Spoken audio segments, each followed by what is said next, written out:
Olá, sejam bem-vindos. Hoje a gente vai discutir um pouquinho sobre esse livro aqui chamado Pais e Filhos, do autor russo Ivan Turgenev. Espero que vocês aproveitem o vídeo. Eu resolvi dividir esse vídeo em 3 partes, certo? A primeira delas eu vou contar um pouco a respeito de todas as circunstâncias que levaram o Turgenev a escrever esse livro, de como estava a situação na Rússia em meados ali de 1860, todas as suas motivações, o porquê desse livro ter sido tão polêmico para a época, correto? A segunda parte eu vou falar um pouco sobre os personagens, as motivações, um pouco de forma geral sobre a história, e a terceira parte vai ser aquela parte mais aprofundada, onde eu vou dar liberdade a mim mesmo para contar detalhes de eventos. Então, por si só, terão spoilers, mas isso eu vou avisar no vídeo, tá certo? Bom, vamos começar então.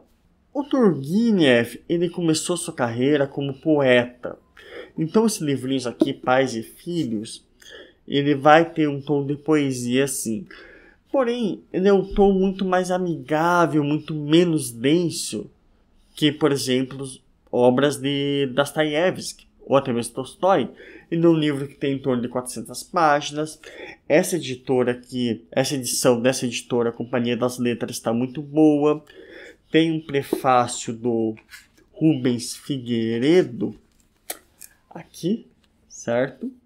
Que ele é muito autoexplicativo, dá uma contextualização enorme sobre o livro e com certeza vale a pena a gente dar atenção nessa primeira contextualização para que a gente possa entender todo o arcabouço circunstancial em que esse livro foi escrito. Bom, mas vamos fazer um resumo disso aqui.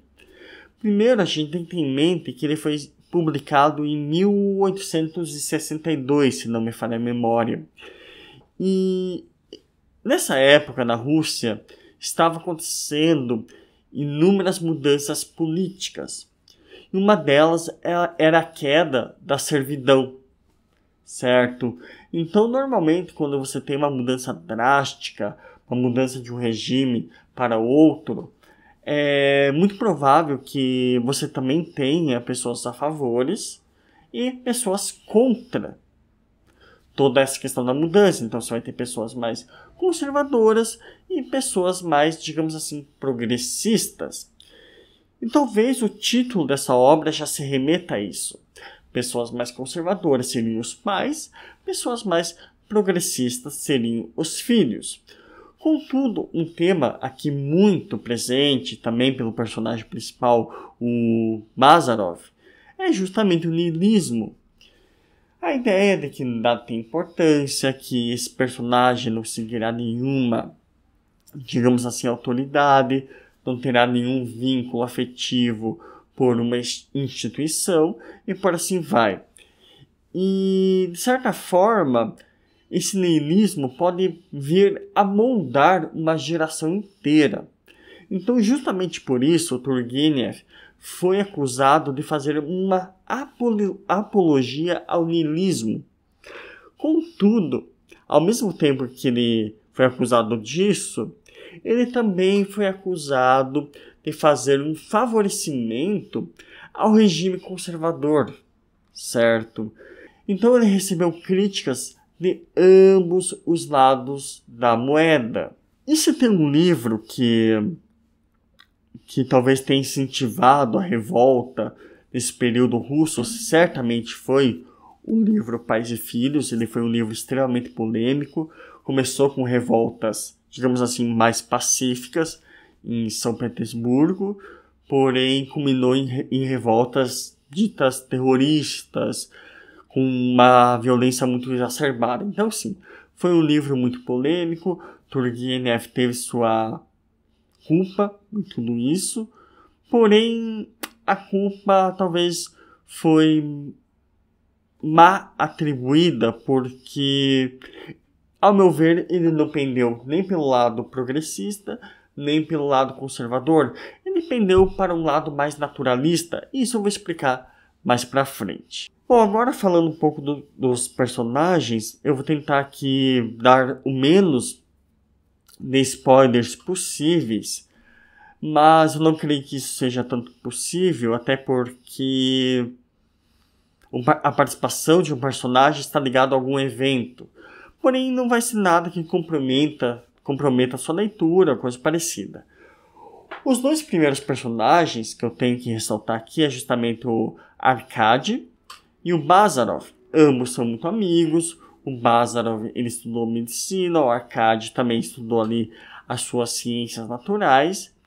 E o Bazarov ele se autodefine como niilista, ou seja, uma pessoa que não tem, nesse contexto, qualquer ligação com instituições, tradições, não respeita nem propriamente a ciência, apesar dele mesmo ser um médico, certo? Já o Arkady está naquele processo de formação de personalidade, ele admira muito Bazarov, mas ele não sabe muito o que ele quer da vida, ele ainda está em construção de suas percepções, e ambos vão serem definidos como os filhos dessa história.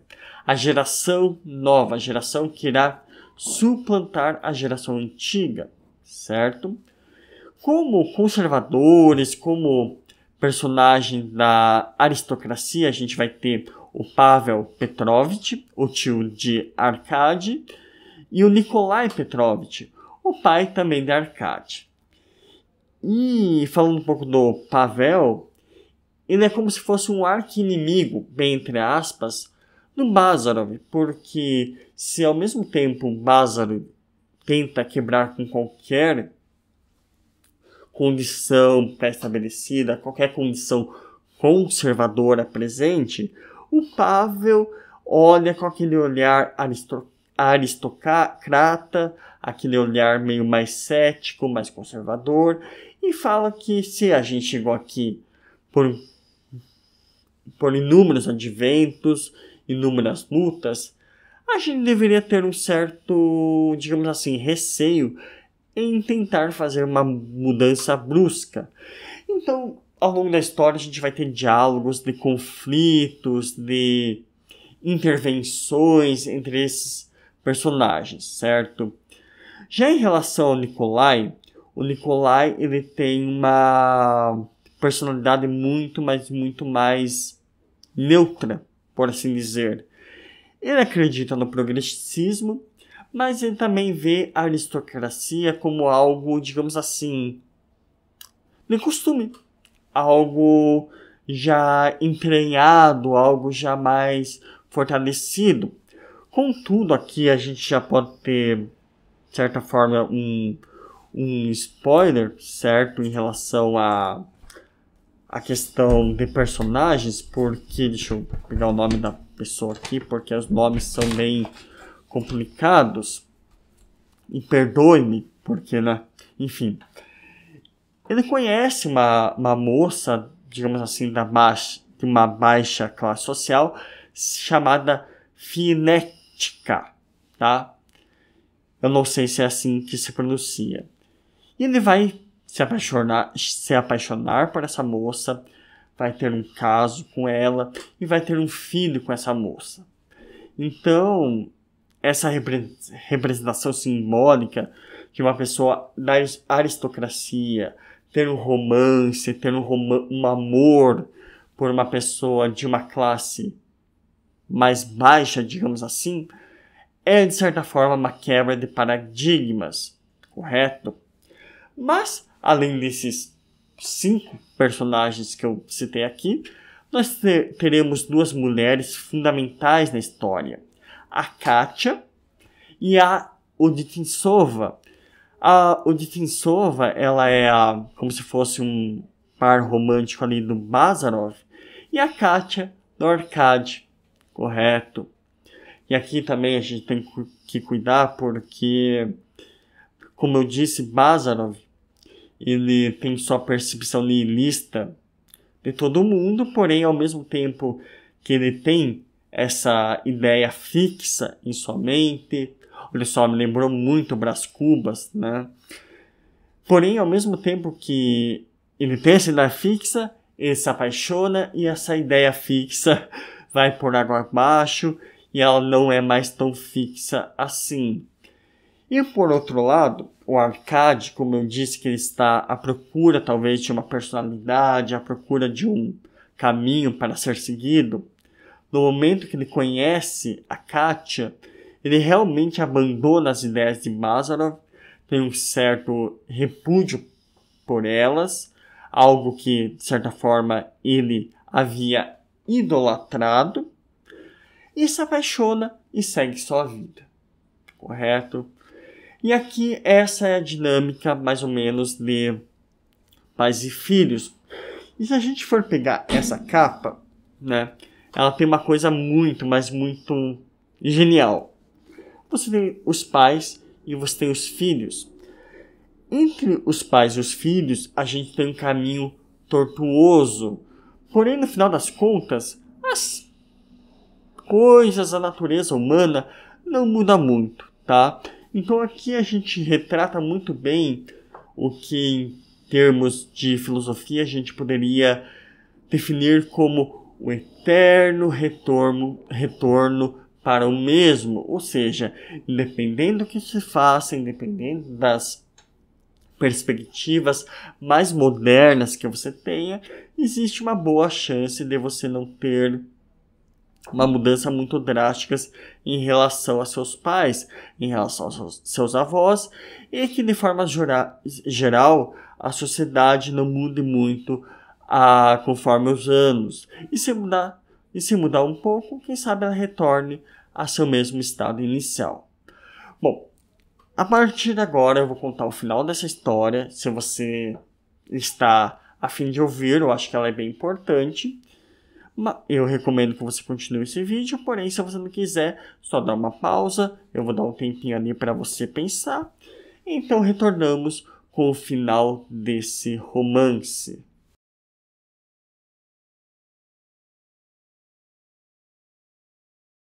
O final desse romance, de forma simples, de forma bem literal, ele é razoavelmente simples, tá? Porém, de forma metafórica, não. O Bazarov, por ele ser médico, tá? Ele vai fazer uma autópsia em uma pessoa da Peble, por assim dizer, dos mujiques, pessoas que acabaram de ganhar sua liberdade. E por um descuido, ele corta sua mão e acaba pegando tifo. E ele vem a falecer um pouco depois. E olha só, a morte do Bazarov tem duas interpretações ao meu ver. A primeira, que a morte dele é uma morte... Aliás, três interpretações. Uma delas, que é a mais óbvia, que a morte dele é uma morte literal, tá? Ponto final. A segunda, que ele morreu juntamente com o niilismo, porque ele vem a se apaixonar pela Odintsova, e só isso caracteriza a morte de um ideal. E a terceira, que por mais irônico que seja, ele morre na mão de um mujik, né? De uma pessoa de uma casta social diferente dele. Então, essa situação reflete muito bem o eterno retorno para o mesmo. E outra coisa também, que eu acho que eu não mencionei no vídeo, que o Nikolai Petrovich, o pai do Arkady, ele tem um filho com a Finetica, né? E o Pavel, ele tem certos receios perante esse filho, perante esse amor, porém ele também sucumbe e vem aceitar todo o romance do seu irmão perante essa serva, representando também um fato, talvez uma concepção mais naturalista da coisa, que independentemente de crenças, independentemente de convicções, de concepções de mundo, por mais arraigadas que estas sejam, a natureza humana sempre prevalece. Então, gente, acho que é isso. Espero que vocês tenham gostado do vídeo. Se gostaram, deixe seu like, deixe o seu comentário e se inscreva no canal. Até a próxima.